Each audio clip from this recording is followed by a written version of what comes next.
Olá, misteriosos e misteriosas, tudo bem com vocês? Comigo também tudo bem, na medida do possível. Tinha perdido um pouco a voz. Hoje fazem, se eu não me engano, acredito que uns 23 dias, mais ou menos, que eu não mando um vídeo para vocês aí no YouTube.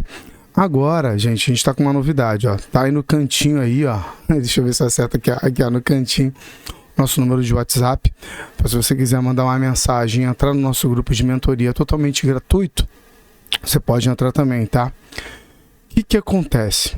Esse vídeo aqui é a correção de duas provas da IAN. Você vai fazer Belfor Roxo? Caxias provavelmente, talvez possa ser IAN, não sei.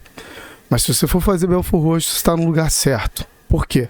Essas duas provas que eu vou corrigir aqui agora são de Santa Maria Madalena, Rio de Janeiro, que foram provas aplicadas pela Banquian. Uma prova no dia 1/6, quer dizer, domingo retrasado, e outra aplicada no dia 8/6, nesse domingo passado. Recebi essas provas e achei muito estranho. Por quê? Esquece, Magé. Pelo amor de Deus. Vou te dizer por quê. Porque nessas provas, de professor 1, né, que lá era equivalente ao professor 2 de Magé, caiu matemática, caiu história, caiu geografia, caiu ciências. Então, assim, não vai ser a mesma coisa. A Banquian, ela tá mudando. E as questões que incluem, né, LDB, que incluem, né, os teóricos da pedagogia, elas estão muito diferentes. Então, acho que vale a pena.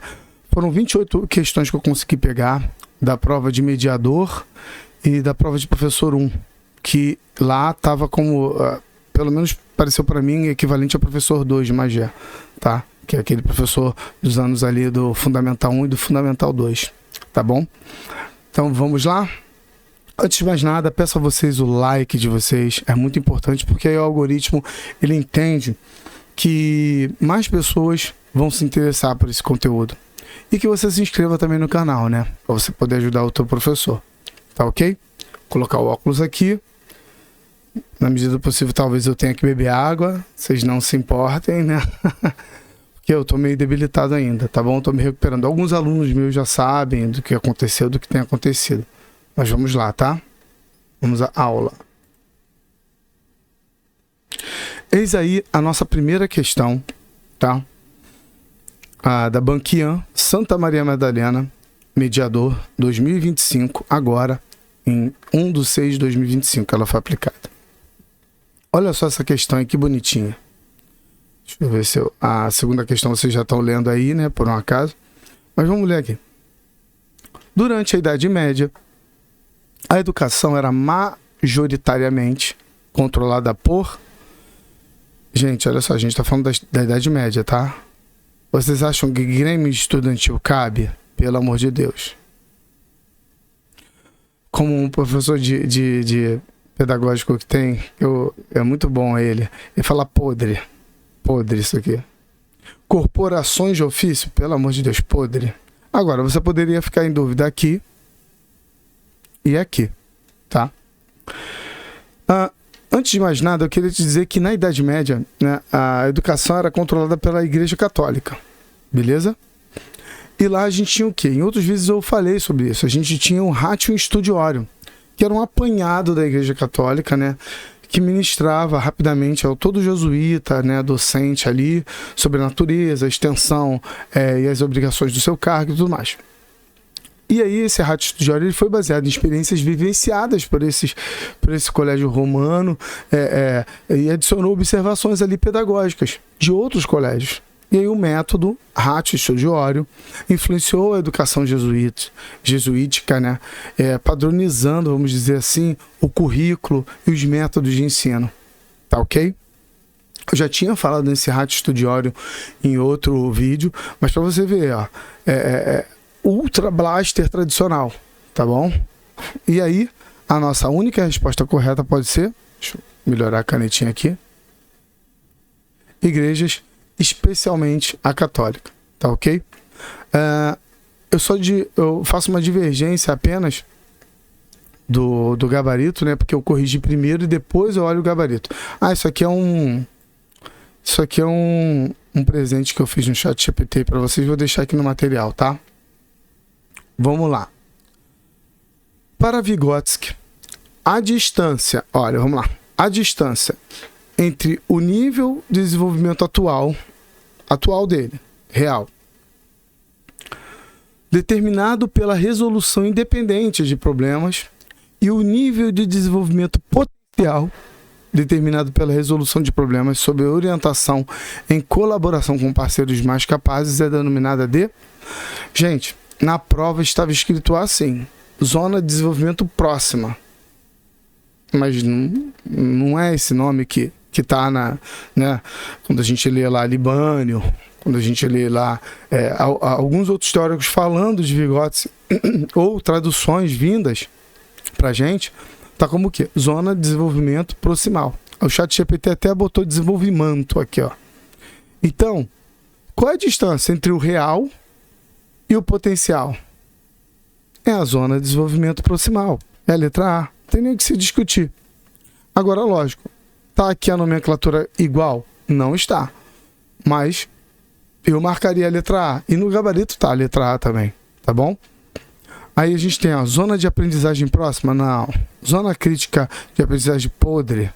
Zona de desenvolvimento de aprendizagem? Podre. Tá? Beleza? Acho que eu gostei desse negócio de podre. Vamos para a próxima questão. São 28 questões. Vou tentar não demorar muito, tá? Vamos lá, essa questão aí, por que eu botei ela aqui, ó? Vou tirar o negrito dela. Vamos lá. Essa que eu faço a minha divergência particular da Banquian. Por quê? Porque eu não concordo com o gabarito, tá? Mas vou dizer logo para vocês aqui, vamos lá. Uma professora propõe uma atividade diferente a fim de auxiliar na alfabetização. Cada aluno descreve um bilhete convidando um amigo para brincar. Cada aluno deve escrever um bilhete, tá bom? Alguns alunos pedem ajuda para escrever palavras que não sabem, enquanto outros tentam sozinhos. Quer dizer, ela deixa ele ali na tentativa e erro, legal. A professora intervém minimamente, isso é muito bom, deixando que a necessidade leve os alunos a aprenderem. Após as produções, a turma lê os bilhetes em voz alta e compartilha suas mensagens, aprendendo a prática o uso da escrita no cotidiano. Bom, sem churumelas, vamos lá. Eu marcaria natural. Vou dizer por quê. O método natural de alfabetização, ele tem bases no construtivismo, ele tem bases especialmente nas ideias de Jean Piaget, de Vygotsky, que são práticas desenvolvidas, tá? E especialmente por educadores como quem? Emília Ferreiro, Anna Teberoski. Essas duas falam muito dessa atividade natural, né? A atividade de escrita, então, pelas crianças, o que eu apontei aqui? Escrever a necessidade comunicativa real da criança. Com o quê? Com um bilhete. Ela ia escrever o bilhete que ela quisesse. Entendeu? A professora, ela intervém minimamente. Isso também tem que ser levado em conta. Essas são características de método natural. Desenvolvido por quem? Pela Emília Ferreiro e pela Anna Teberoski. Vocês podem olhar ali nas nomenclaturas dela, nos livros dela, né? Nas edições e tudo mais, vocês vão ver que isso leva muito a gente para a questão aí do natural. Tá ok? Tem até um quadrinho aqui, ó, que eu fiz, quer ver? Deixa eu ver se eu consigo pegar um resumo que eu fiz no Excel, que eu vou até ministrar essa aula. Acho que eu vou colocar aqui para vocês, quer ver? Ó. Tá? Vou deixar no material para vocês. Tá ok? Tá aí, ó. Produção com sentido, função social, intervenção mínima, isso é natural. Tá? Se alguém marcou natural, quiser fazer um recurso para a banca, eu posso ajudar nesse recurso, tá? Só me chamar.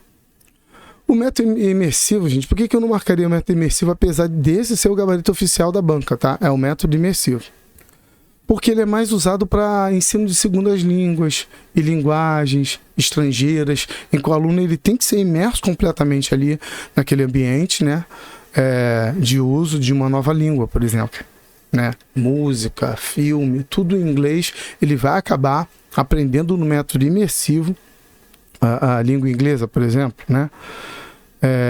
Na alfabetização, esse método aí, imersivo, ele implica na exposição intensa, né, e contínua de linguagem escrita e falada, né, mas não necessariamente na produção com base na necessidade do aluno, que foi o que a gente viu ali, né, a necessidade de fazer um texto para o amiguinho e tudo mais. Então, quer dizer, eu marcaria natural, eu tenho como defender, citando a Emília Ferreira e citando a Ana Teberoski, mas fica aí, tá? Ó, o meu gabarito pessoal é esse. Gabarito da banca é esse, ó. Gabarito da banca. Beleza? Vamos para o próximo. Daqui para frente a banca eu fiz primeiro, depois vi, né? Daqui para frente, tudo que eu coloquei, eu fui corrigindo, bateu com o da banca, tá?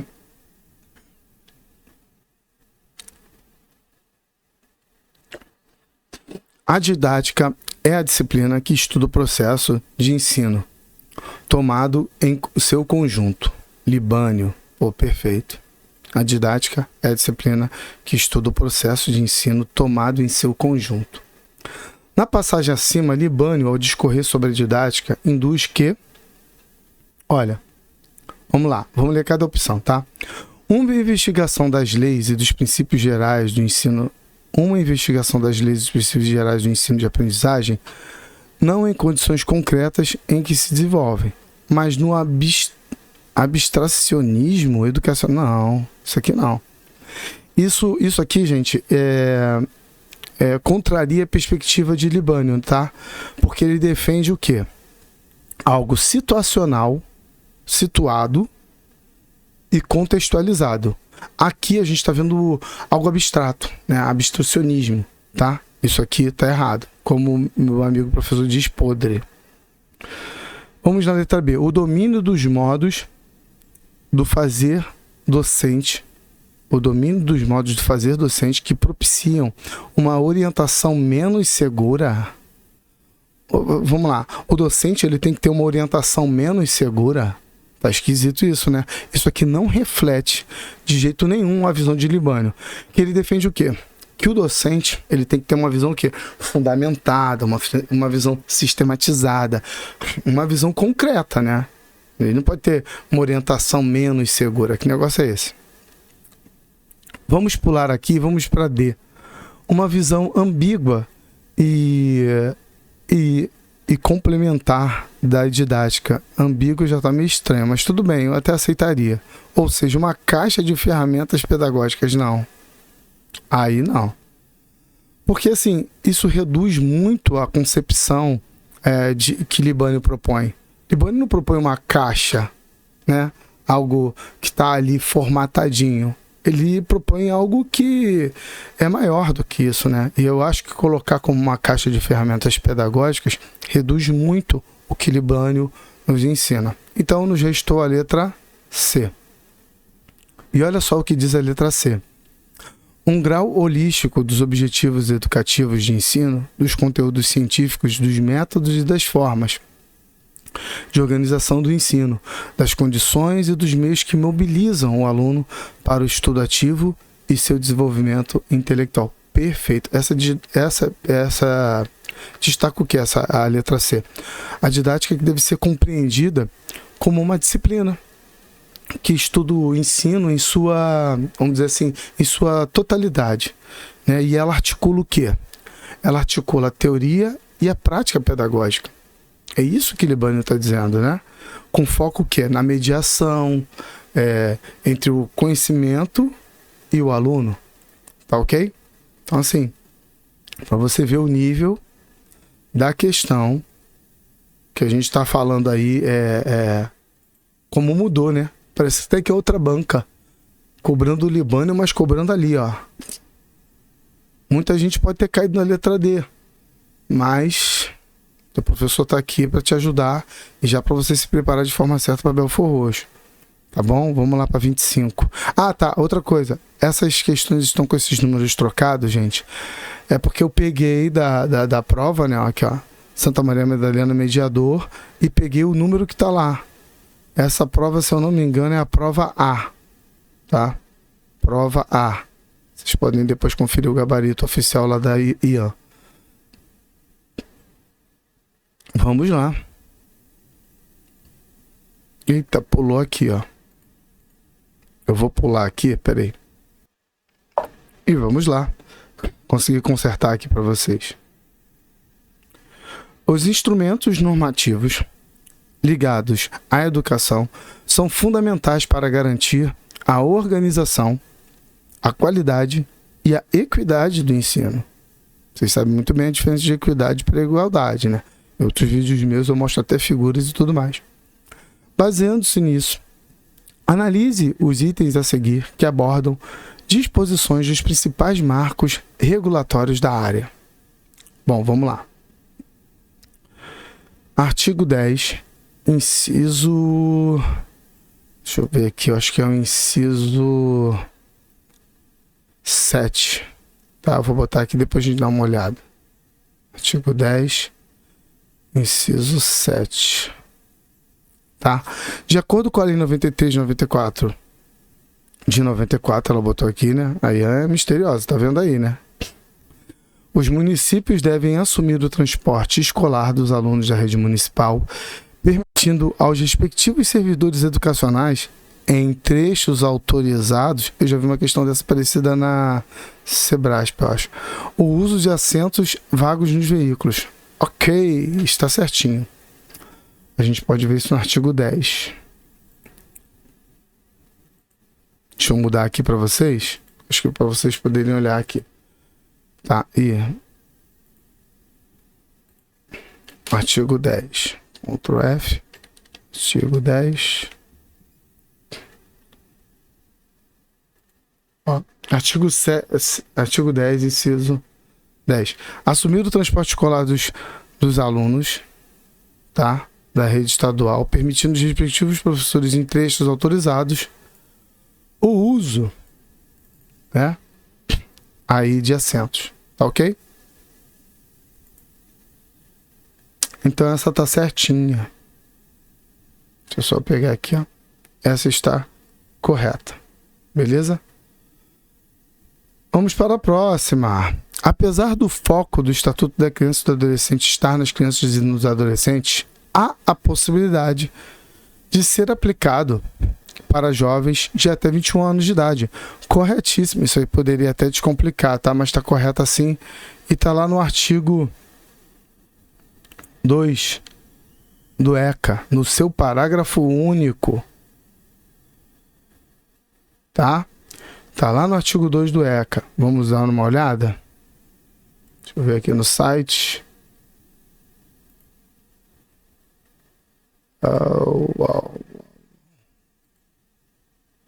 Deixa eu ver aqui só um minuto. Aí, o ECA. No artigo 2, no parágrafo único, diz o quê? Ó, nos casos expressos em lei, aplica-se excepcionalmente esse estatuto às pessoas com entre 18 e 21 anos de idade. Ou seja, aquela questão, né? Deixa eu mudar aqui de novo para aula. Aquela questão estava corretíssima, né? Apesar dele falar de criança e adolescente, ele pode ser aplicado sim para 21 anos.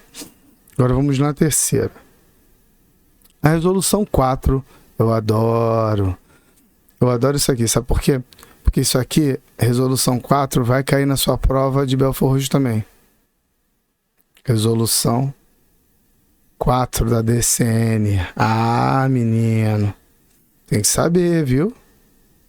Menino e menina, né? Aí, ó. Enfatiza que a avaliação na educação infantil possui caráter formativo, predominando o quantitativo e classificatório. Poxa, gente, só aí você já não precisa nem ler a resolução número 4 da DCN. Por quê? Não é quantitativo. Você sabe que aqui cabe o qualitativo. Qualitativa, com L de lata. Tá ok? Então, nossa única resposta seria A. E é o que é o gabarito também oficial da IAN, tá? Professor, eu queria ler muito lá na resolução que você me mostrasse, porque quando eu fiz a faculdade, eu quase não abri a DCN. Vamos lá. Gafanhoto e gafanhota. Tá no parágrafo 4º, tá? Vamos lá.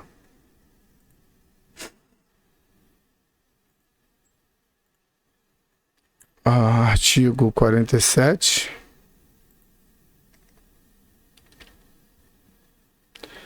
Parágrafo 4º.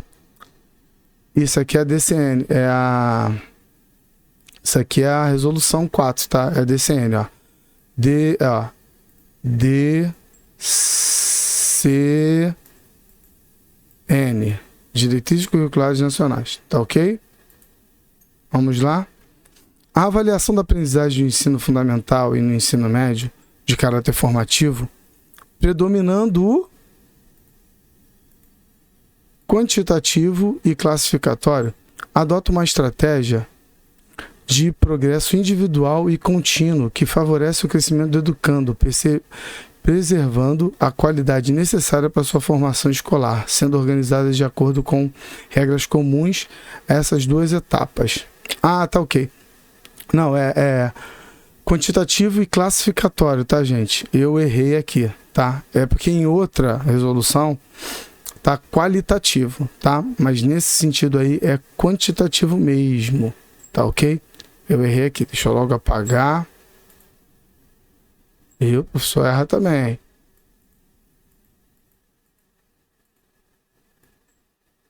Ó. E contínuo que favorece o crescimento do educando, preservando a qualidade necessária para a sua formação escolar. Tá ok? Esse aí, ó. Deixa eu até copiar aqui. Por que a IAN? Por que a IAN fez isso? Deixa eu ver aqui, ó. Não vou poder. Isso, eu errei, conforme aquela questão ali, né, do quantitativo, que é, na verdade, a quantitativo tá certinho. O problema aqui nessa questão, gente, é isso aqui, ó. Vou mostrar para vocês. Avaliação na educação infantil. Não é a avaliação na educação infantil, tá? Eu acho que ainda tá no site, né? Ah, tá. Aqui, ó. Essa questão diz que a avaliação na educação infantil não é problema na educação infantil. O problema tá aí dessa questão, né? Porque quando a gente vai aqui, ó, na resolução, o que diz lá na resolução, ó? Ó. Aqui é muita coisa, tá? Ensino fundamental e ensino médio. Tá bom? Essa parte aqui tá certinha. Eu tinha errado ali na avaliação, tá? É porque é muita coisa para decorar. Às vezes a gente, né, dá um bug aqui. Mas nada que dê pra gente acertar, tá? Então o erro da questão tá aqui, ó. Ensino fundamental e ensino médio. Tá ok? E aqui, ó, tá dizendo que é educação infantil. Então, apenas a 1 e a 2 estão corretas. Beleza? Vamos lá. Continuando aqui. Vamos lá. De acordo com a Convenção Interamericana para a Eliminação de todas as formas de discriminação contra as pessoas portadoras de deficiência, os Estados partes reafirmam que as pessoas portadoras de deficiência têm os mesmos direitos humanos e liberdades fundamentais que outras pessoas. Perfeito. Considerando essa afirmação e o conceito de discriminação presente na Convenção, assinale a alternativa que expressa a implicação desse marco legal para as práticas escolares. Vamos ler aqui a primeira, tá? A diferenciação educacional fundamentada em adequações ao currículo escolar, ainda que limite o convívio em ambientes comuns, tá esquisito, né? É compatível com o princípio de dignidade e constitui estratégia legítima de atenção especializada. Bom, parece razoável, tá? Mas eu não marcaria essa. Por quê? Ela admite o quê? Ó, ela admite segregação, entendeu? Quando ela fala nessa questão aí, fundamentada em educação de currículo, ainda que limite o convívio em ambientes comuns. Ó. Isso aqui é segregação. Eu não marcaria essa. Essa para mim é podre, né? Ela limita. Então, segregação educacional, gente, não, né? Os alunos eles têm que viver em ambientes comuns, tá? Letra B. A deficiência de natureza permanente ou transitória é fator que justifica o uso de instrumentos avaliativos distintos. Tá esquisito. Utilizar instrumentos avaliativos que restringam o exercício dos direitos educacionais é discriminatório. Vocês não acham? Né? Mesmo que haja justificativa técnica, é um pouco discriminatório. Né? A avaliação ela deve ser adaptada, né? Sem comprometer o direito pleno à educação que mesmo a pessoa deficiente ela tem. Tá ok? Então não marcaria a letra B também. Olha só como é que é complexa. Olha só como está falando. É uma questão que fala da Convenção Interamericana. Tem que ler as entrelinhas, tá? Letra C. A exclusão de estudantes com deficiência. Aí já era, gente. Prática pode ser considerada aceitável. Pode ser considerada aceitável, gente, a exclusão de estudantes com deficiência. Quando a estrutura educacional não estiver adaptada. Não, a estrutura educacional ela tem que se adaptar. Não há o que se falar de exclusão de estudantes com deficiência. Não é o estudante que se adequa à sala de aula, não. A sala de aula tem que se adequar ao estudante. Que negócio é esse? Essa resposta também tá podre e deixa a gente indignado.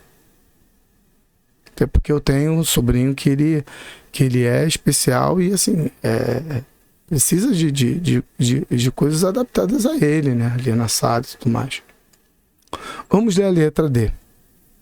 Na discriminação ocorre diferenciação, exclusão ou restrição baseada em deficiência tiver por efeito impedir ou anular o exercício dos direitos e das liberdades fundamentais. A discriminação ocorre diferenciação, exclusão ou restrição, baseada em quê? Baseada em deficiência, tiver por efeito impedir ou anular o exercício dos direitos e das liberdades. Tá meio esquisita a frase, mas eu entendi e era assim que veio para mim, como na prova, né? Alguém tiver a prova aí, quiser poder fazer nos comentários se essa resposta aqui tiver um pouco melhor ou se foi copiada de forma errada, me avisa, tá?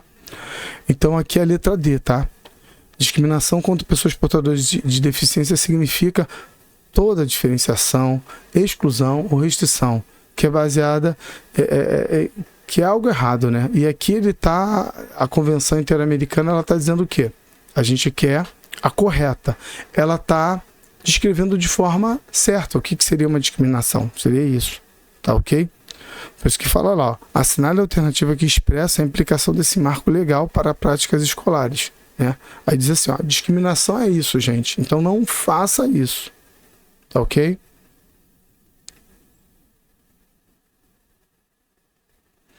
Conforme a Lei Brasileira de Inclusão, a LBI, aí, ó, deixa eu ver se eu já consigo até colocar nela aqui, ó. Aquela aqui, ó. Lei Brasileira de Inclusão, nossa famosa e misteriosa LBI, ok? Nunca abri essa lei, professor. Faltam 2 meses aí para tua prova, hein? Olha lá, hein? Conforme a Lei Brasileira de Inclusão, é dever do poder público assegurar, entre outras medidas, a permanência e a aprendizagem de estudantes com deficiência nos sistemas educacionais. Nessa alternativa, que está em sentido, assinale a desacordo com o previsto na legislação vigente. Tá? Vamos lá então.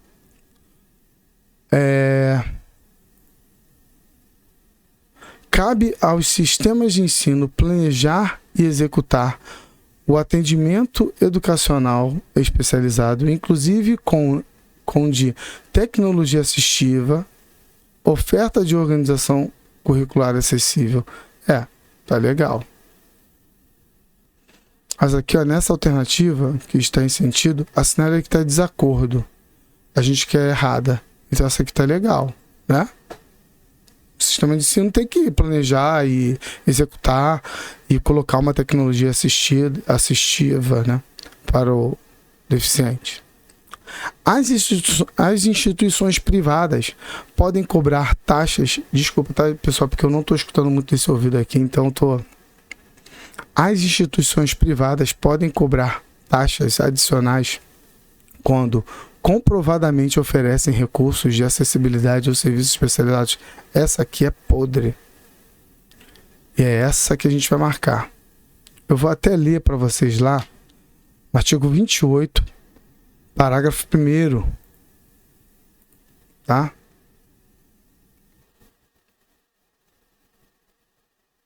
Deixa eu ver aqui. Peraí. Deixa eu dar um refresh aqui. Então, vamos lá. Se eu não me engano, está no artigo 28, parágrafo 1º. Não é isso? Aí, ó. Essa é a lei da inclusão. Artigo 28. Vamos lá.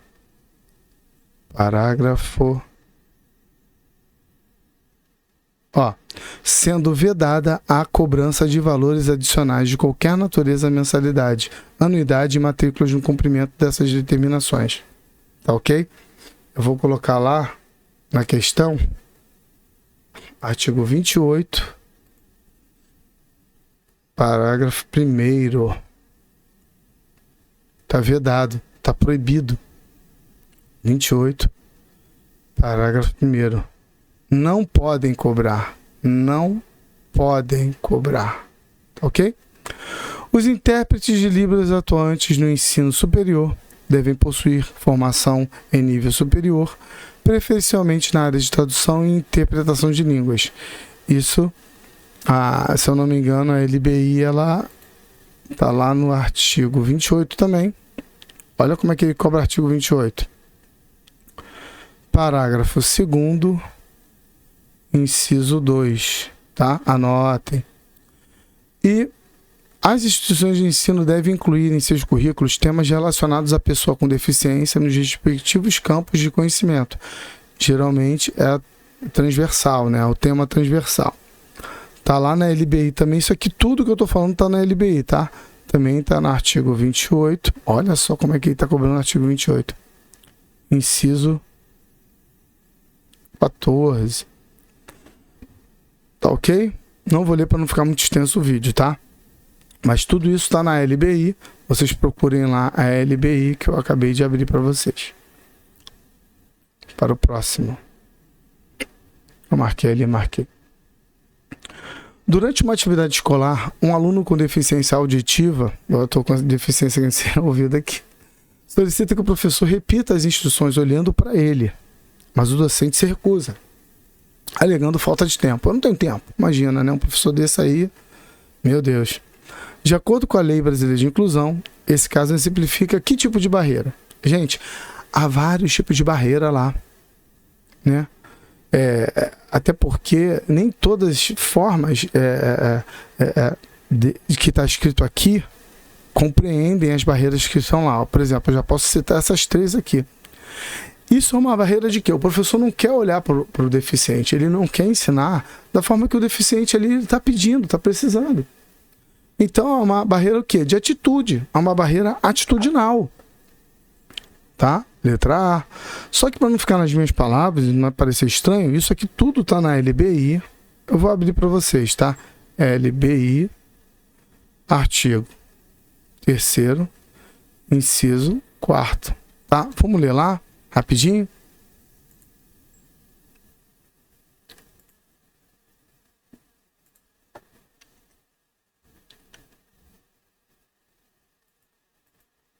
artigo 3º. Ó no quarto aí. As barreiras aí, ó. Barreira urbanística, barreira arquitetônica, barreira de transportes, barreira em comunicações e na informação, mas não tem nada a ver, ó. E também não tem barreira de comunicação lá, tá? Nessa nomenclatura. Barreira atitudinal e barreira tecnológica. Vamos ver, ó. Na de comunicação fala aqui, ó, que impossibilite a expressão, o recebimento de mensagens e informação. Agora, ó, atitudinal.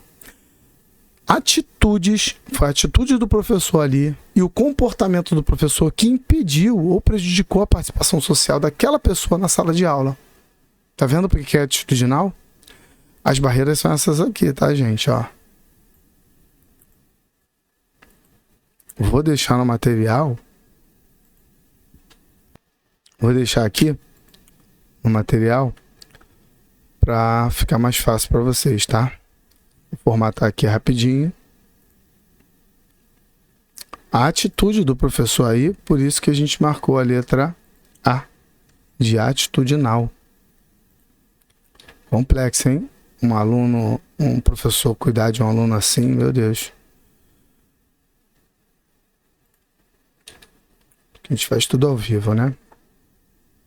Olha o que eu botei aqui para vocês também, ó. Não é cola minha não, é para vocês, tá? Vamos lá então.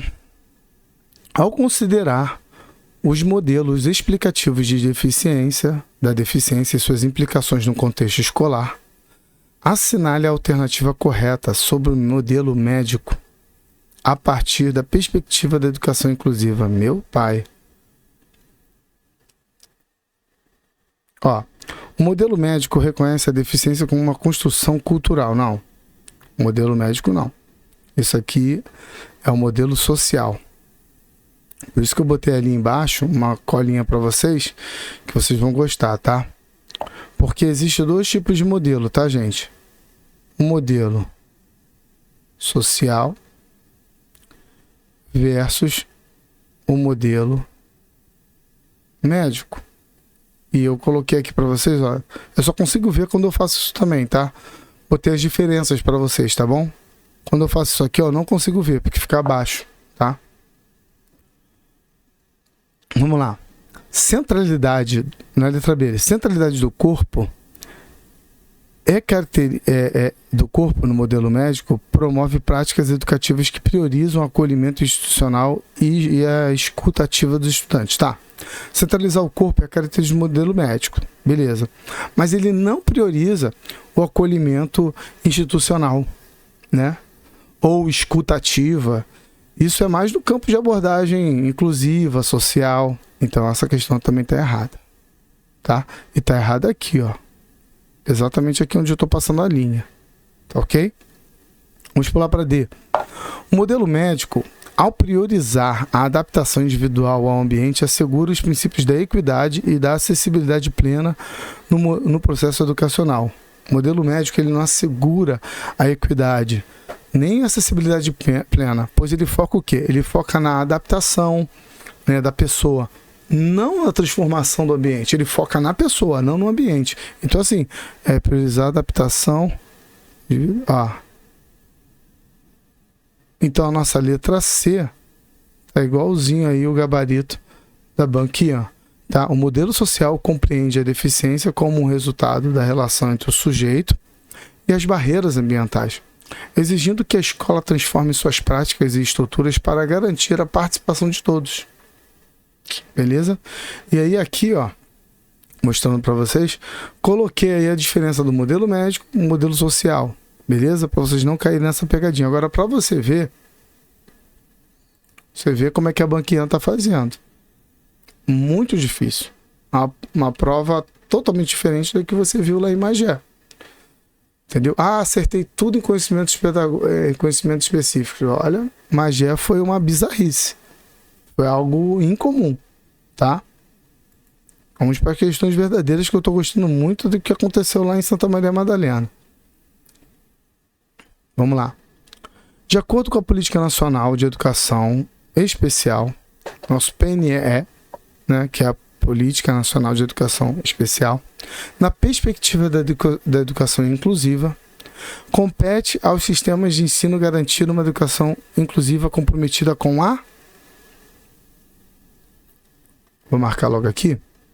Com a oferta do atendimento educacional especializado, articulado ao ensino comum, com acessibilidade, formação docente e continuidade da escolarização, tá?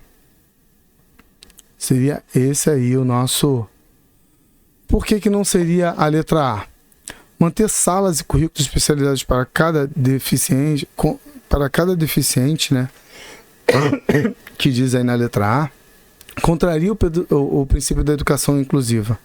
Então, assim, ó, para cada tipo de deficiência, contraria, né, totalmente o princípio da educação inclusiva. Beleza? O que busca o quê? Integrar a todos no mesmo ensino comum, com apoios adequados e tudo mais. Letra B. Organizar redes paralelas de ensino com base em laudos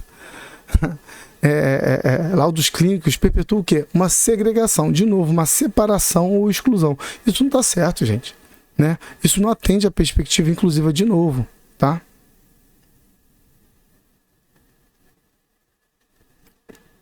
E por fim, por que não é a letra C, professor? A flexibilização da escolarização formal não é prevista pela política, tá? Pelo contrário, defende-se o direito de todos à escolarização regular, né? Que todos estudem de forma regular, né? Com adaptações e apoios necessários, tá ok? Isso aqui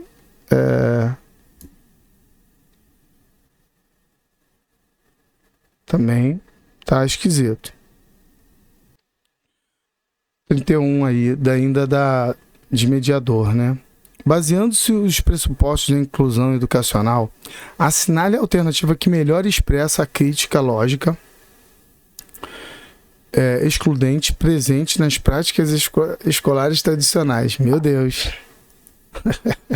Difícil, né? Aqui, gente, você tem que pensar o seguinte: a inclusão educacional defende que a escola reconheça o quê? Reconheça e valorize a diversidade humana, né, em todas as suas dimensões, seja qual for, deficiência, raça, gênero, cultura, ritmo de aprendizagem, etc., né? E organize as suas práticas pedagógicas de forma a garantir uma melhor participação, uma melhor aprendizagem, permanência dos estudantes, né, sem discriminação ou exclusão. É isso que essa questão quer, tá? Esse princípio rompe com a lógica tradicional, né, que era excludente, não é isso? E que costumava fazer o que com os estudantes? Tratar os estudantes de forma homogênea na tradicional, né? Desconsiderando o quê? As suas particularidades, as suas especificidades, né?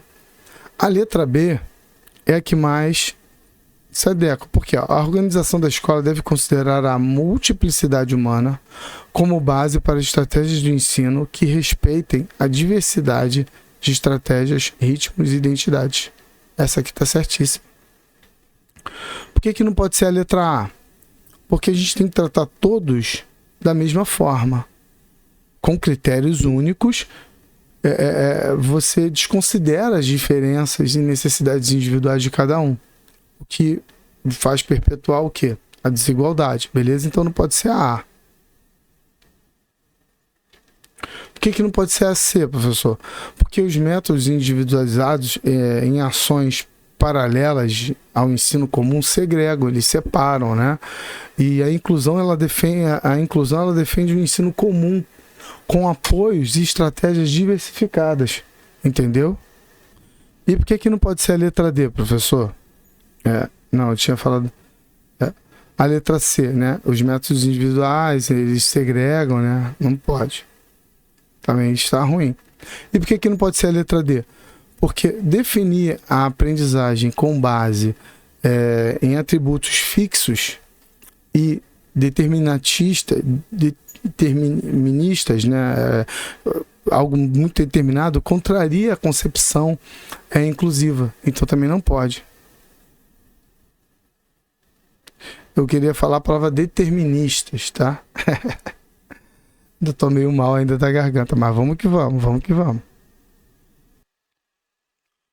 P2. O desenvolvimento das funções psicológicas superiores ocorre pela...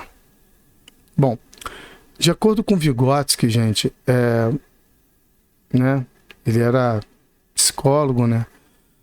O desenvolvimento das funções psicológicas superiores, como memória voluntária, atenção dirigida, pensamento lógico ou linguagem, acontece através do quê? De uma mediação simbólica, ou seja, por instrumentos culturais e signos como a linguagem, né? Signos como a linguagem e as interações sociais. Interações sociais sempre, você vai se lembrar de Vygotsky, tá? Para Vygotsky, o aprendizado acontece primeiro no plano social, primeiro de fora para dentro. Uma outra aula eu já falei sobre isso, é de fora para dentro, enquanto Piaget é de dentro para fora. Acontece primeiro no social e depois internaliza no plano individual, tá? Mediado por adultos, pares e pelo contexto social também, tá? Então, a interiorização espontânea de estímulos sem interferência no meio social, isso aqui mata Vygotsky. Vygotsky está se contorcendo no túmulo, tem que ter interferência social. Mediação simbólica entre sujeito e objeto, promovida por interações sociais significativas, corretíssima. Essa estava fácil, gente. Repetição sistemática de conteúdos, não. Exposição direta de conteúdos abstratos, antecipando o desenvolvimento por esforço individual? Não. É até esquisito, né, essa letra C. Exposição direta e esforço individual não são suficientes, tá? O desenvolvimento se dá no contexto social, na interação. É de fora para dentro. A gente está falando de Vygotsky, tá ok? Vamos para a próxima. 33. O princípio do desenvolvimento pleno das potencialidades do estudante fundamenta-se na ideia de que a igualdade de ensino exige que todos os alunos tenham condições, ou sejam, né, condições... Ih, rapaz, pulou aqui. Vamos dizer que tenham, né, os submetidos pedagógicos, as mesmas, independentemente das necessidades específicas. A igualdade de ensino... Não. Propõe a igualdade como algo uniforme, né? Diz que todos tenham condições permitidas. Deve ser as mesmas condições pedagógicas. Aqui está ignorando um pouco a necessidade, ó. Independente de suas necessidades específicas. Tá podre. Depois, ó, vem essa questão, quem tem a prova aí, se puder me passar a forma certa, que de repente está até escrito errado aqui, tá bom? Vamos para B. O currículo escolar deve ser centrado na média... Tá errado, gente, que na média do desempenho, não. Isso desconsidera totalmente a particularidade de cada estudante, tá errado. A escola deve promover ações que minimizem as desvantagens causadas por barreiras, buscando garantir o desenvolvimento máximo de cada aprendizagem. Isso está perfeito, lindo. Isso é coisa de cinema. Letra C. A avaliação do progresso escolar deve priorizar critérios uniformes, gente. Isso é desconsiderar totalmente o ritmo e o estilo de aprendizagem de cada um, né? E isso aqui, ó, desconsidera uma abordagem inclusiva. Tá ok? Vamos para a próxima. Durante uma reunião pedagógica, um professor questiona a coordenação da escola sobre a necessidade de um laudo médico para iniciar o atendimento educacional especializado, que a gente conhece como o quê? AEE. De um aluno que apresenta dificuldades significativas de aprendizagem e sinais de altas habilidades. Com base nas normativas da educação especial, na perspectiva da educação inclusiva, a coordenação deve informar que o AEE, atendimento educacional especializado, não se vincula ao diagnóstico clínico, pois trata-se de serviço pedagógico e não clínico. Perfeito. Isso! Pedagogia na veia. Sendo possível iniciar o atendimento com base em avaliação pedagógica. Perfeito. Coisa de cinema, coisa linda. É a pedagogia se impondo mesmo. A gente tem a nossa parte aqui no quinhão aqui da construção, né, de um ser humano melhor. Calma aí. Agora, por que não seria a letra B? A letra B, ela vincula o AEE, né, que é o atendimento educacional especializado, a critérios médicos. E isso não conduz com a natureza pedagógica, tá? A natureza pedagógica do AEE, tá? Por que não seria a letra C também, ó? Adiar o atendimento, que ele fala aí, né? Em nome da preocupação escolar, desrespeita o direito imediato à educação inclusiva. Então eu não posso adiar uma coisa devido a esse princípio de preocupação escolar. Que isso, gente? E por que não seria a letra D? A escola tem sim uma competência em identificar e encaminhar o estudante ao AEE, com base o quê? Em avaliação pedagógica, sem depender exclusivamente da área da saúde, tá?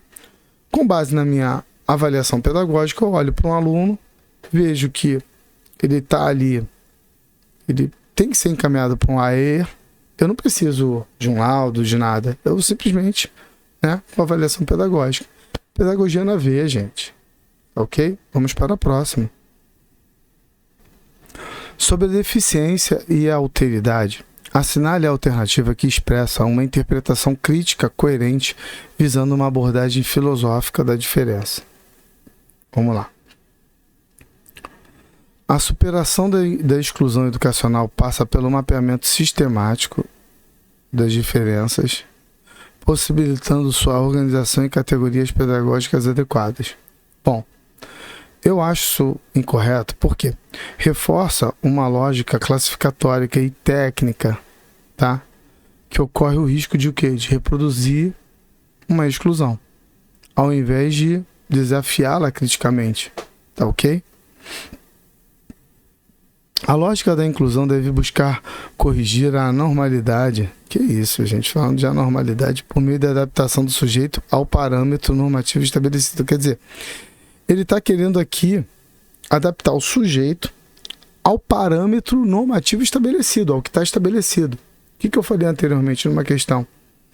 São as condições do meio que você tem que adequar ao ser humano, não é o ser humano tem que se adequar. Porque se a gente fizer isso, a gente vai estar excluindo, entendeu? Adaptar o sujeito à norma é antiético, a lógica inclusiva, não é isso? Tá ok? Então também está errado. Você se adequa aí, que se você não se adequar já era. Que isso? A construção de políticas públicas inclusivas deve concentrar na substituição de termos considerados inadequados por designações mais neutras e técnicas. Que isso, gente? É só isso. Reduzir a inclusão, a substituição de termos é uma medida superficial e como é que se fala? Tecnocrática, tá? Que não enfrenta os desafios de frente, que nos enfrenta os desafios estruturais e epistemológicos da inclusão. Eu só vou mudar aqui a nomenclatura. Tem que mudar a estrutura, é o contexto social, entende? Essa aqui também está errada, tá? Só questões neutras, pelo amor de Deus. Letra A, nossa resposta. A compreensão da deficiência exige deslocamento epistemológico que desnaturalize a normalidade como critério universal e revele sua função excludente. Coisa bonita, coisa de cinema, tá? Epistemológico porque é uma mudança profunda na maneira de pensar, né? Que questione os critérios ditos normais, né? De normalidade, revelando que esses critérios reproduzem o quê? Os critérios normais reproduzem desigualdade, legitimam exclusões, entendeu? A letra A tá perfeitinha. Vamos para a próxima.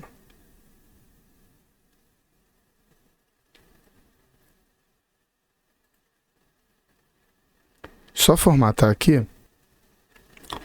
Vamos lá.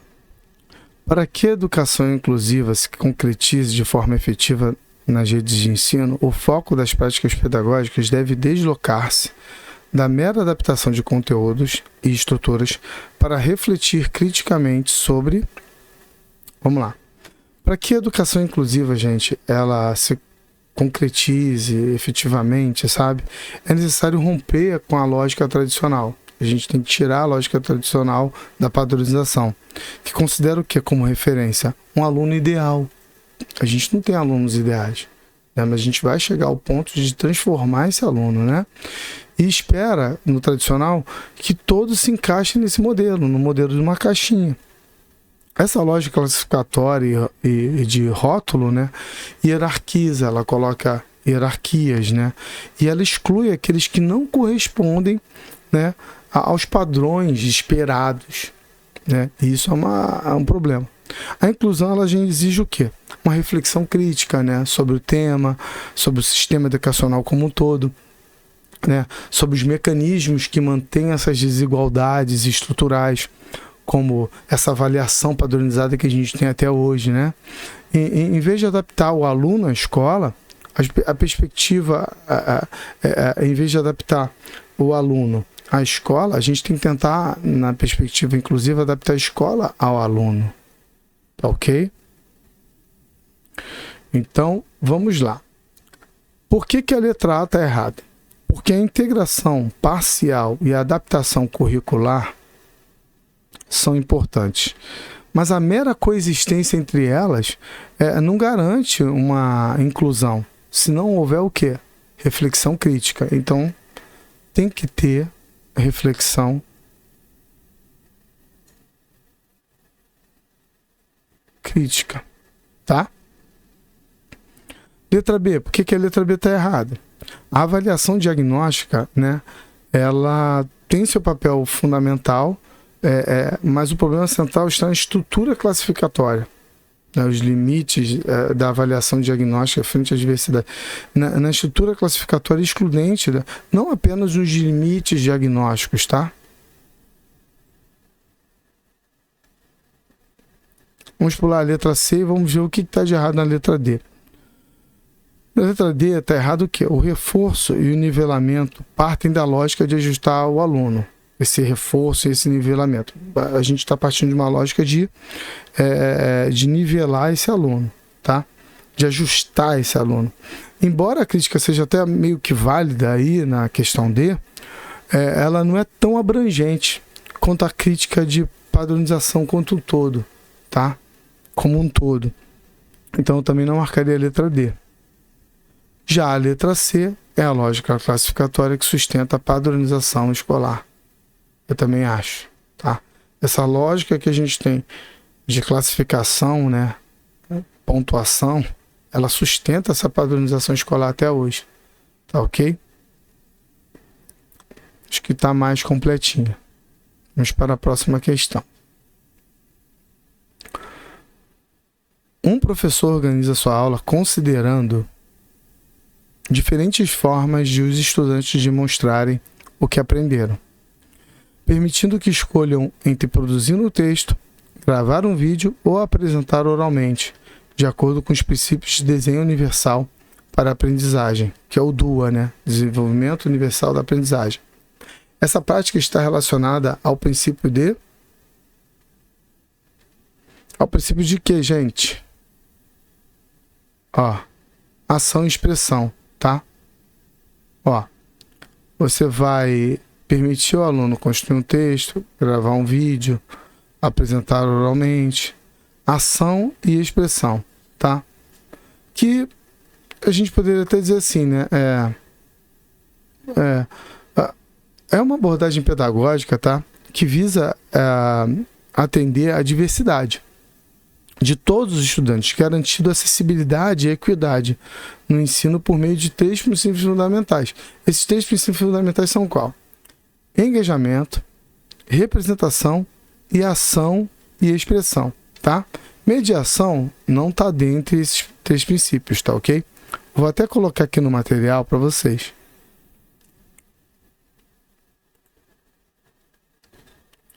Os 3 princípios fundamentais, tá ok? Tá aí, ó. Esse aqui é o terceiro. É que foi sem formatação. Aí, ó. Esses 3 princípios são fundamentais, tá ok? E aí vocês leem com mais calma depois, tá ok? O engajamento, ele está relacionado a quê, gente? A motivação, a escolha e a relevância pessoal, né, da tarefa, tudo mais. A representação, ela trata de uma forma como o conteúdo é apresentado pelo aluno, tá ok? E a mediação, ela não é um dos 3 princípios centrais do DUA, tá? Deixa eu até botar princípios fundamentais DUA. Beleza? Vou deixar aí no material para vocês. Vou até gravar aqui. Coisa de doido. Vamos lá, 38.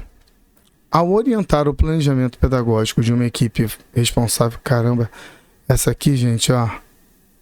Ele cobra aí do pessoal a resolução 2. Por um acaso... A resolução 2 está aqui. Está até aqui, ó. Resolução 2, tá vendo? Ó, vou mostrar para vocês. A DCN, é uma DCN, tá? Diretrizes Nacionais de Educação Especial na Educação Básica. Só que isso aqui não cai para sua prova de Belfor Roxo.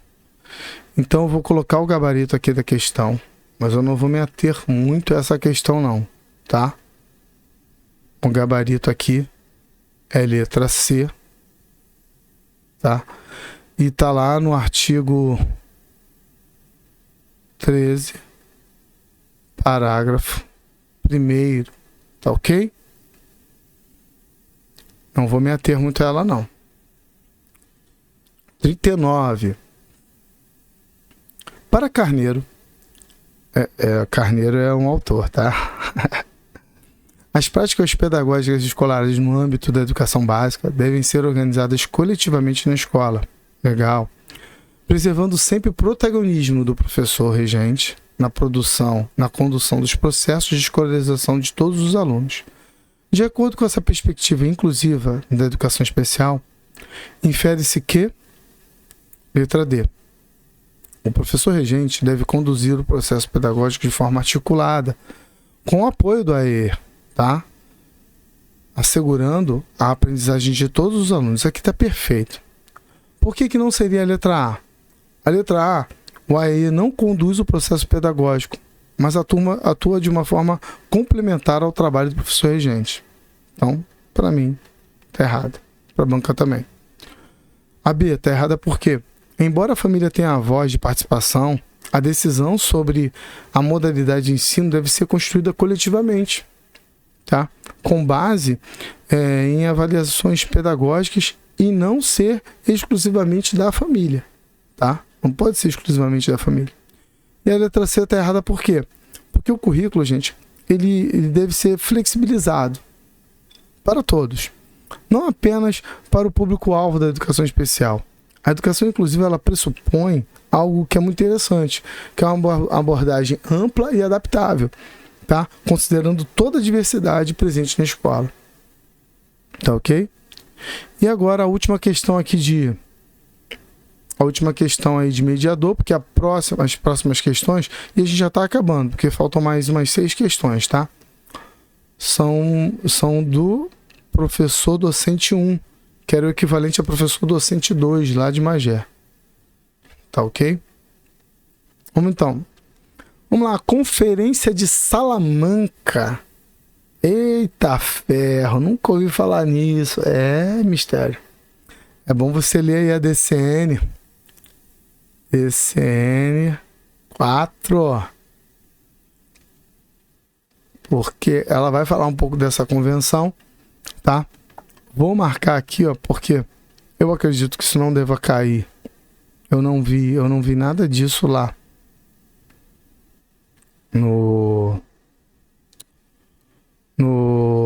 nosso edital lá de Belfor Roxo, tá? A tá correta porque... quer dizer, ele quer a incorreta, tá? Eu marquei a incorreta. A incorreta é a letra D. A tá correta por quê? Porque o AE ele tem que ser planejado com base em um plano educacional individualizado, que é o PEI, que considera as necessidades específicas de cada estudante. A letra B está certa por quê? Porque o currículo ele precisa sim ser flexível e adaptável, tá? Garantindo o quê? Um acesso maior, a aprendizagem de todos os alunos ali do centro escolar. A letra C está certa por quê? Porque o AE ele tem que ser oferecido preferencialmente em salas de recursos multifuncionais da própria escola, tá? Promovendo o quê? Um ambiente, um atendimento complementar ou suplementar ao ensino regular, tá? E a D, ela contraria todos os princípios da educação inclusiva, que ela propõe o quê? Uma segregação, né? O enriquecimento curricular dos alunos devem ser realizados em instituições especializadas. Aqui ela está propondo uma segregação, uma separação desses alunos. Não é isso que a gente quer, não é isso que a gente vê na LDB. O que a gente vê é que, preferencialmente, né, na rede regular de ensino e geralmente na rede regular de ensino mesmo, no convívio de todas as pessoas, de todos os alunos, né, não separados. Chegamos! Faltam 6 questões, gente. Tá pertinho do final. Já vamos acabar, tá? E é isso aí. Chegamos aí. Faltam o quê? 1, 2, 3, 4, 5, 6, 7 questões. 8 questões. Faltam 8 questões, gente. É rapidinho. Vamos lá. Essas questões aqui são legais. Ó. Vamos lá. Já envolve coisas que você gosta. Eu deixei uma colinha ali para vocês, tá? Vamos lá. Segundo a teoria de Jean Piaget, o surgimento da função semiótica representa um marco no desenvolvimento cognitivo infantil por possibilitar que a criança... Caraca, visitando função semiótica. Cara, a Banquian nem parece que é a Banquian, né? Jean Piaget, gente, vamos lá. Identificou a função semiótica como a capacidade da criança de representar mentalmente objetos, tá? Ações e eventos que não estão presentes ali naquele momento ali que aquela criança está brincando, tá? Essa habilidade ela surge por volta dos 2 anos de idade ali, né? E marca a transição de qual estágio? Do estágio sensório-motor para o estágio pré-operatório. Por isso que eu coloquei essa colinha aí para vocês. Ela permite que a criança use símbolos como palavras, gestos, linguagens para representar o mundo, né? Uma base essencial para... Isso seria uma base essencial para o desenvolvimento, né? Da linguagem, do jogo simbólico, né? Do desenho, vamos dizer assim, da imitação, né? Diferida, que ela imita as pessoas. Aqui é a letra A que está certa, tá? Substitua progressivamente a inteligência prática por representação de mensagens de objetos ausentes. Por quê? Ela está saindo daqui, ó, do sensório motor para o pé operatório. Tá ok? Por que que a B não seria? Porque a B, ela fala aqui e parece, ó, compreenda conceitos lógicos e reversíveis e adote pensamento hipotético e dedutivo. Isso aqui, ó, é mais operatório formal, né? Tá parecendo mais operatório formal, que é o quê? Dos 7, quer dizer, que é de 12 anos em diante, né? 12 anos em diante. Por que que não seria a letra C? A letra C ela descreve o quê? Habilidades típicas do pensamento crítico e abstrato, né, que está falando aí, diretamente os significados simbólicos sociais e de forma racional e crítica. Crítico e abstrato, não diretamente ligado à função semiótica, tá? Porque a função semiótica foi aquilo que eu expliquei, né? A capacidade da criança representar gestos, ações e objetos com coisas que não estão presentes ali no meio. Então essa aqui também não seria. E a D, ela está ligada também ao estágio de operatório concreto, que é dos 7 aos 11, tá? Que está falando aqui, ó, em base múltiplos e tal. É justamente nessa fase aqui que é a matemática, né, gente? Muita gente não gosta de matemática porque nessa fase não foi trabalhado muito bem, tá ok? Então, nosso gabarito letra A, tá ok? Vou deixar isso aqui para vocês também, tá? É bom sempre lembrar, né? Acessório motor, pré-operatório, pré-operatório. Agora faltam 7 questões. Vamos lá. Perante a história da educação brasileira, o conteúdo dos acordos do MEC, USAID, né? MEC e Estados Unidos, né? Esse ID, esse é alguma coisa ligada à educação lá. Firmados durante a ditadura civil-militar, revela. Bom, vamos lá. Os acordos do MEC e USAID, gente, era para a nossa escola, ela ser uma escola tradicional, né, obviamente, mas que fizesse ali todo mundo, né, como se fosse um cavalinho, né? Aí vamos lá. Isso na época da ditadura civil-militar. Vamos ler a letra B. Compromisso com a democratização do ensino público e gratuito? Você acha que tinha democratização numa ditadura? Não. A gente está falando, gente, firmados durante a ditadura militar. Influência da pedagogia progressista? Ué? Pedagogia progressista? Vocês acham mesmo, gente, que a pedagogia progressista aí que é revolucionária, né? Que é aí do Paulo Freire? Vocês acham que essa pedagogia progressista aí que eles estão falando na formação da cidadania crítica, ela cabe numa ditadura civil-militar? Também não. A valorização da autonomia do docente, o docente mais autônomo, ou o docente tinha que ser mais fixado às coisas que o governo falava para ele. Então, a instrumentalização da educação em favor da lógica produtivista e do capital internacional é a letra A. Muita gente aqui ia se confundir, mas aqui a gente está querendo algo ruim mesmo. Algo do que era feito na ditadura, né? Óbvio que teve coisas que podem ter sido boas também, mas não vamos entrar nessa seara aqui, né?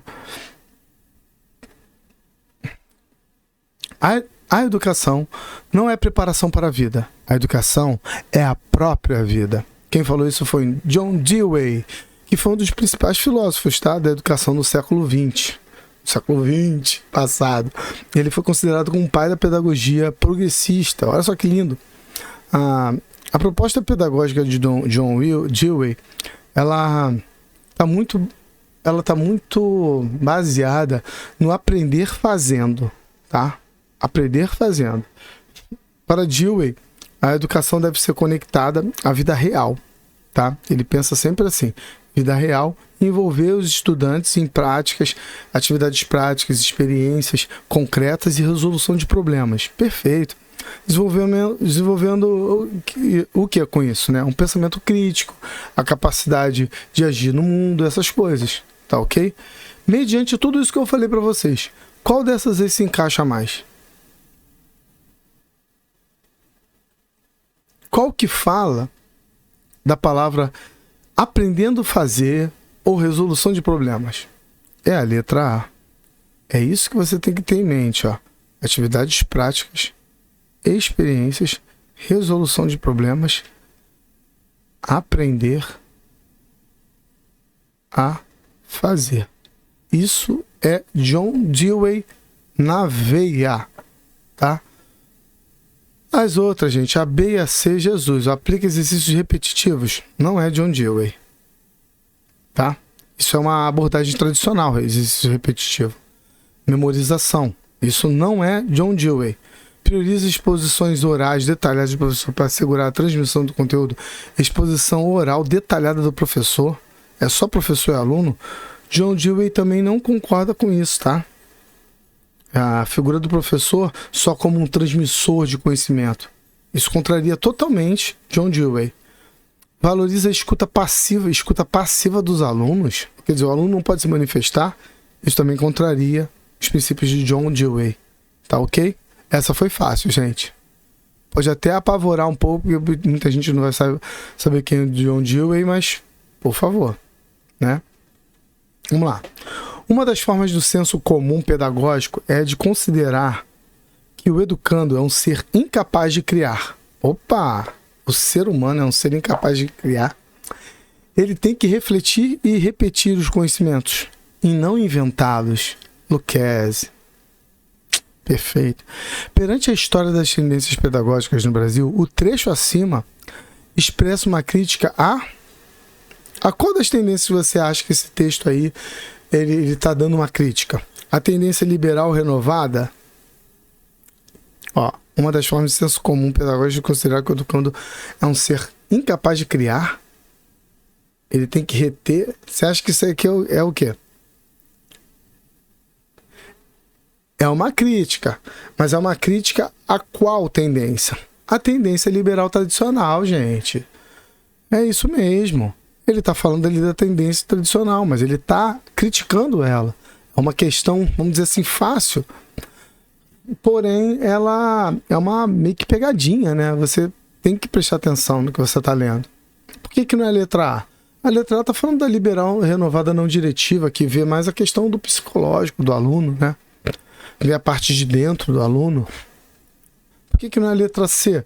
Poxa, a letra C fala da progressista libertadora, que é inspirada em quem? No nosso Paulo Freire.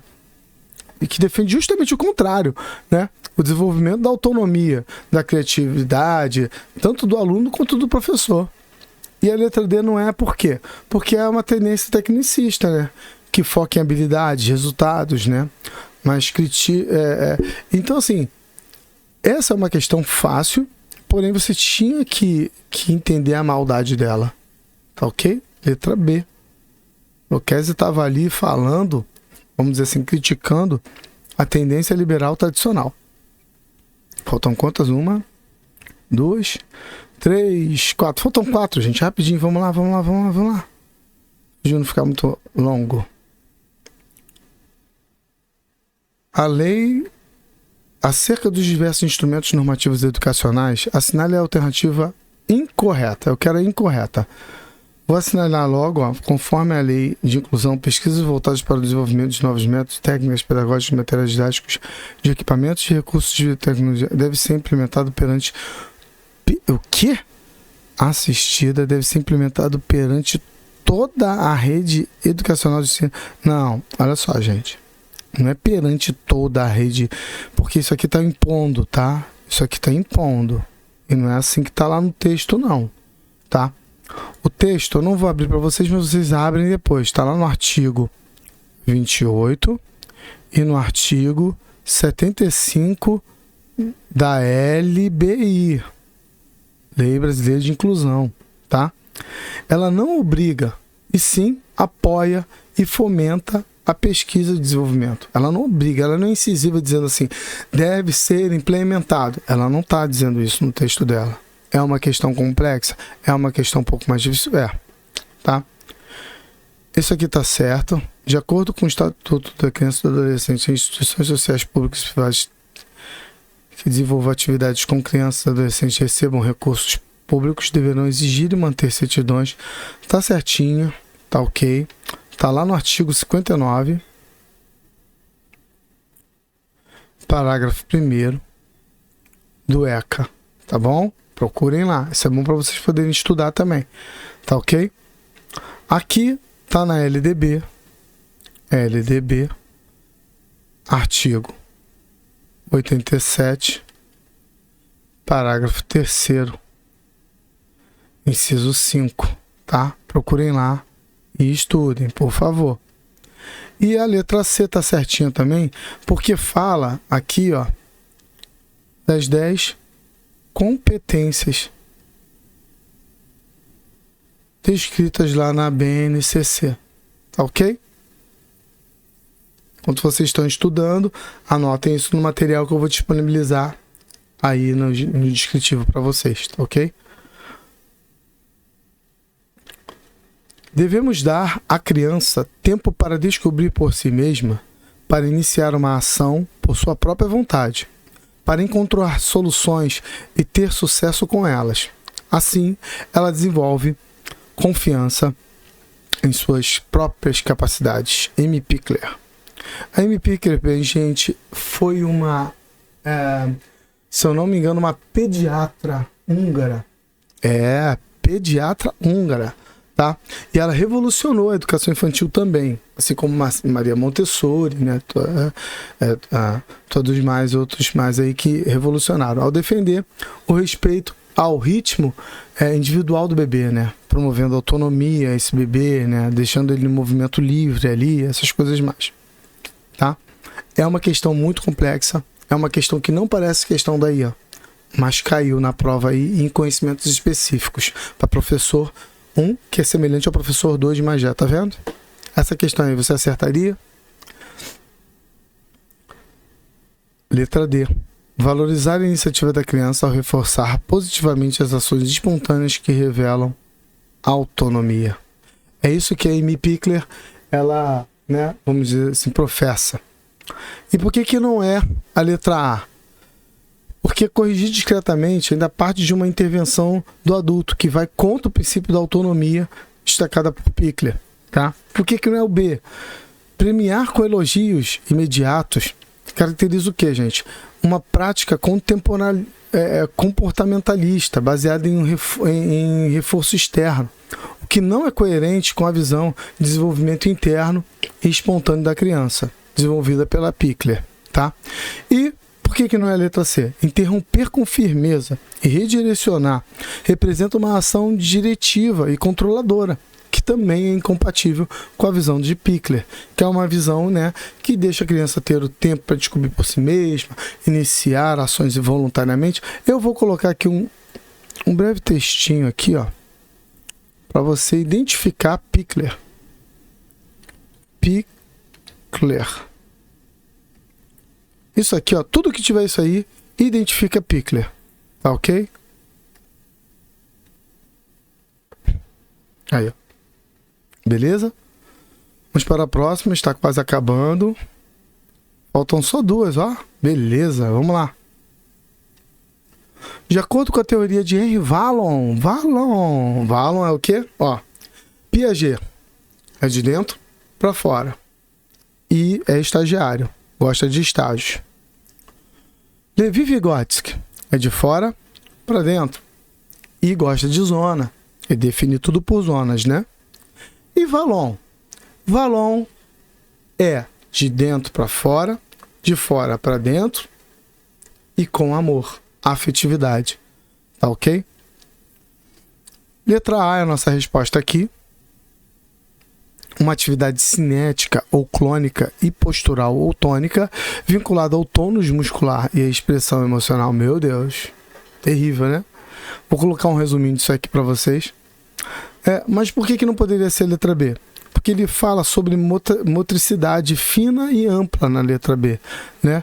Uma classificação válida, mas não reflete a concepção integrada de Vallon, sacou? Por que não pode ser a letra C? Reduz o ato motor à imitação e repetição, desconsiderando o quê? O aspecto afetivo e expressivo que é centrado por Vallon, tá? Afetivo, sempre lembre disso, Vallon. E por que não é a letra D? A letra dela define o movimento como rígido, mecânico, o que vai contra a ideia de movimento como expressão viva e significativa para o desenvolvimento integral, tá? Eu vou colocar aqui, ó, um resuminho aqui que eu peguei sobre Vallon e vou deixar aqui para vocês. Pronto. Acho que eu vou até formatar aqui também, ó.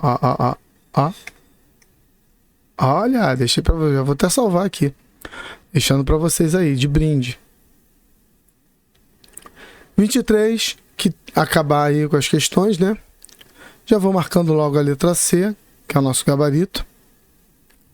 Por que não pode ser? Porque isso, você tem que ler aí os escritos da Emília Ferreiro e Ana Teberoski, tá? Porque aí você vai entender muito sobre isso. E eu vou colocar um resuminho aqui para vocês, tá bom? Colocando aqui, ó, para vocês um resuminho. Beleza? Por que não pode ser a letra A?